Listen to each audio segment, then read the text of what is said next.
Hola, hoy les voy a traer tres mapas mundiales de distintos escenarios de la historia alternativa. Y este es un clásico, esto es un mapa de qué hubiera pasado si hubiera ganado el Tercer Reich la Segunda Guerra Mundial.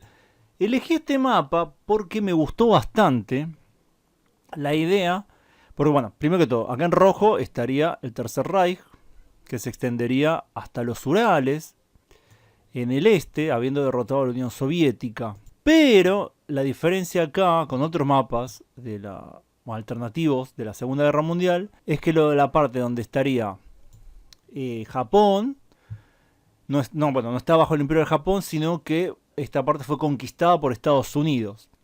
Entonces es una diferencia que me parece interesante.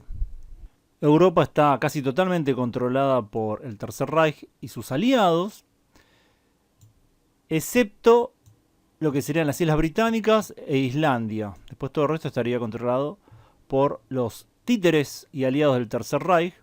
Este control iría en toda la parte del África francesa y belga.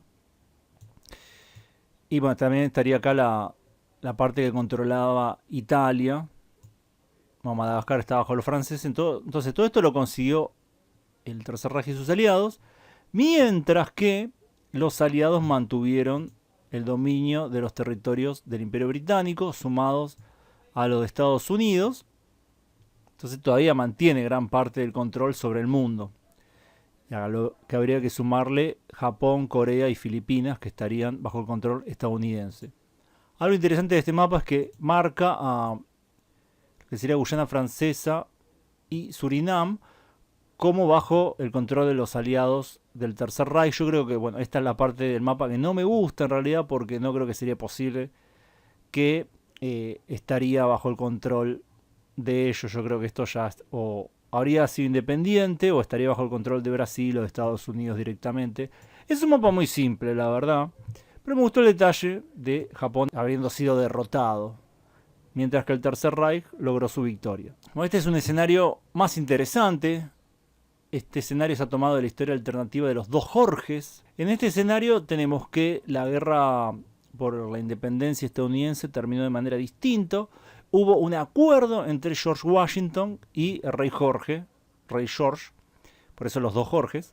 Entonces lo que serán las 13 colonias se mantuvieron bajo el control británico y luego este control se fue extendiendo. De hecho, en este escenario habría habido una guerra contra, no México, porque México no existiría como está independiente en este escenario, sino que sería parte de la segunda potencia mundial. Bueno, este sería un mapa del siglo XX, ¿no? Ya más avanzado en el siglo XX, pero ¿qué habrá pasado? Por un lado tenemos en rosa los dominios británicos, entonces domina las Islas Británicas, Holanda, parte de África, partes grandes de África, también alguna parte de Sudamérica, todo el subcontinente indio también, esto sería parte del Raj británico, también dominaría lo que sería Etiopía. Gran parte del norte de África también estaría bajo el control británico, incluidos los ex territorios del Imperio Otomano. Y China. China también habría caído bajo el control británico. Entonces tendríamos un imperio británico mucho más fuerte en esta línea temporal. Porque habría que sumarle al poder inglés y británico de las Islas Británicas, el poder también demográfico industrial de Norteamérica, esta Norteamérica unida bajo los anglosajones. Entonces, con este poder sumado, el Imperio Británico logró perdurar. No puedo terminar de marcar todos los territorios que dominaría el Imperio Británico. Serían territorios extensos por todo el mundo. Los cambios serían significativos con respecto a nuestra propia línea temporal. La segunda potencia, como dije previamente, sería la llamada Alianza Santa, que bueno, estaría Francia y España bajo un mismo gobernante y todos los territorios que ellos dominaron, las colonias. Y gran parte de África estaría en la Santa Alianza.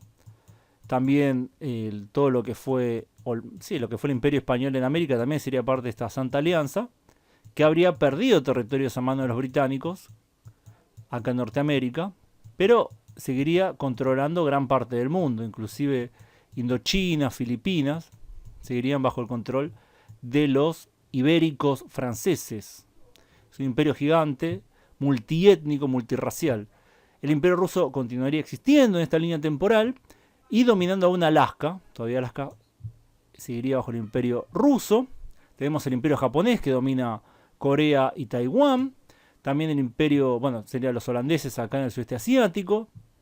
Después hay estados independientes como Persia, Afganistán. Y acá una diferencia muy importante es que lo que sería la Alemania e Italia nunca se formaron. Nunca se formaron y continuarían divididos en muchos principados, reinos y repúblicas más pequeñas.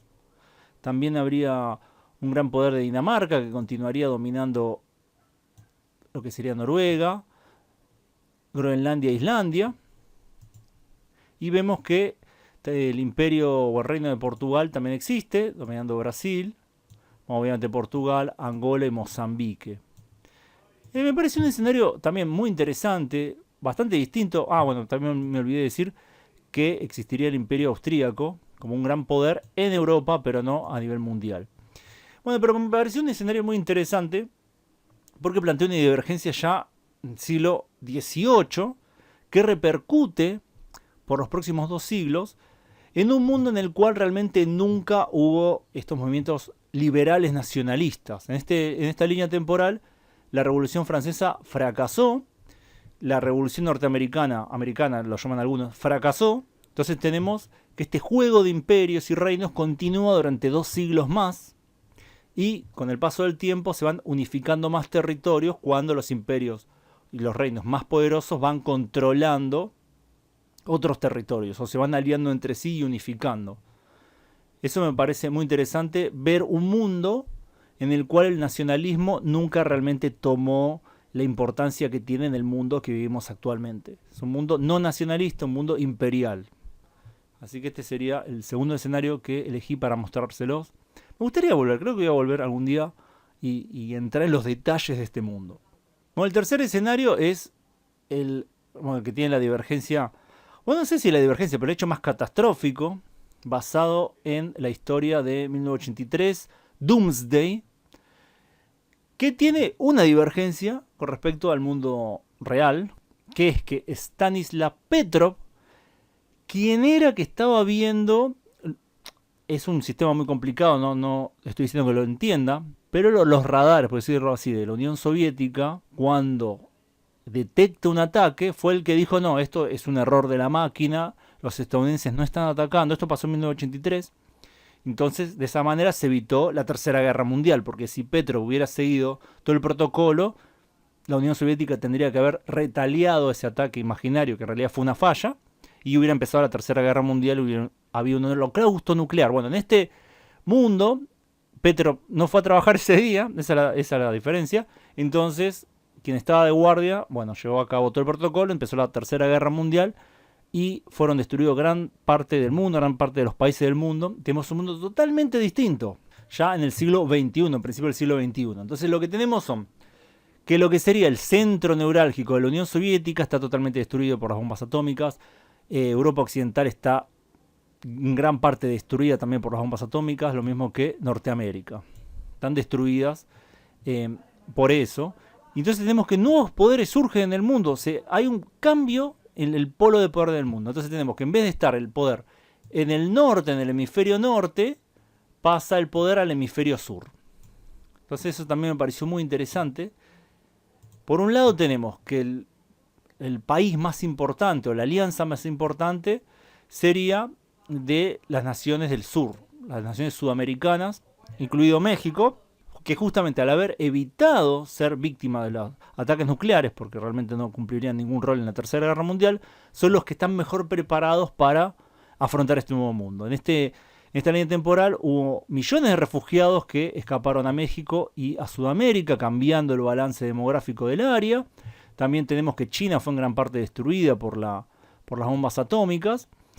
Entonces, las dos principales potencias serían esta alianza latinoamericana, principalmente sudamericana, pero sumando otros territorios, y esta nueva alianza también oceánica de Australia y Nueva Zelanda, que va absorbiendo territorios, porque al haber caos, este vacío de poder es llenado por Australia. De hecho, el gobierno de Estados Unidos, gran parte del gobierno de Estados Unidos, escapa y se va a Australia. Entonces esta situación provoca que en unos años el gobierno, o lo que queda de Estados Unidos, le termina diciendo a sus ciudadanos que se nacionalicen de esta nueva nacionalidad australiana, que ya no es Australia solamente, sino que es Nueva Zelanda, como verán ahí también Papúa Nueva Guinea, las islas del Pacífico, llegando incluso hasta Alaska. Y de hecho en la historia nos cuenta que hay puestos en la costa oeste de Estados Unidos de este nuevo país, que sería la segunda potencia mundial, después de los países latinoamericanos, esta alianza sudamericana. Hay una Unión Soviética que dura, que sería esta Unión Soviética, pero de Siberia, que está muy poco poblada, no tiene el poder que tenía la Unión Soviética, es un remanente de la Unión Soviética.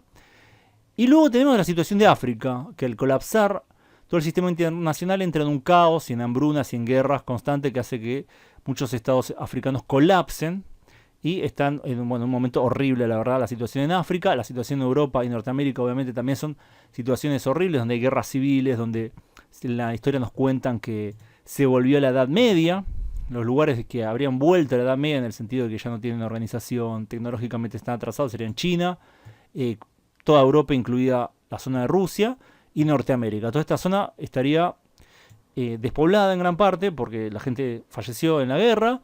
La gente que queda está organizada en pequeños estados y enclaves que poco a poco se van comiendo entre sí, pero realmente todavía no tienen el poder como para volverse a convertir en potencias. Hay otros tipos de organizaciones que surgen. Tenemos que hay una unión céltica, ya que Inglaterra fue casi totalmente destruida, que incluye a Irlanda, Escocia, Gales y Cornwall. Y también tenemos una unión nórdica, que serían casi todos los países nórdicos, como la unión de Kalmar, un poquito más extendida, tomando algunas partes de Rusia también. Después no hay muchas grandes potencias. También nos cuentan la historia que India entró en caos, pero más o menos se pudo mantener, perdiendo algunos territorios, pero no tanto. Eso tiene que ver con el colapso total del comercio y el colapso total de todo el sistema económico imperante, ¿no? Ya entonces se entraría en una nueva etapa. Entonces los dos grandes ganadores de este universo serían los países latinoamericanos, que se mantuvieron indemnes y sumaron millones de personas y que, bueno, realmente estaban organizados en comparación al resto, y los países de Oceanía, Australia y Nueva Zelanda, que a partir de allí tenemos que los poderes anglosajones se están recuperando y expandiendo en el Pacífico principalmente. Luego, lo que sería el espacio euroasiático sigue siendo un desastre. Está existiendo el remanente de la Unión Soviética, los países nórdicos, y después no hay muchos poderes realmente que perduren. Sí, hay unos países que siguen existiendo, pero la verdad muy empobrecidos y bastante mal. África un desastre. Y bueno, nos muestra un escenario catastrófico, pero en el cual el poder va desde el norte, el hemisferio norte, las grandes potencias de esos lugares son destruidas, entonces surgen para llenar el vacío las potencias del sur, Sudamérica principalmente y Oceanía. Bueno, estos son los tres escenarios de historia alternativa y los mapas mundiales de ellos. Espero que les haya parecido interesante el video. Si a alguno les interesa esas historias, ya dije los nombres, los pueden buscar en internet, están. Hay resúmenes inclusive, hay wiki, de todo para buscar este tipo de información. Seguramente volveré a algunos de estos escenarios para hacer un video más en profundidad, pero en algún momento en el año, o tal vez el año que viene. En algún momento voy a volver porque me pareció muy interesante. Así que bueno, gracias a todos por su tiempo. Y gracias especiales a quienes colaboran con el canal en Patreon, donde pueden acceder a contenido exclusivo, además de aparecer en los agradecimientos de este canal y mi otro canal, Megavisión Mundial. Nos vemos pronto, saludos.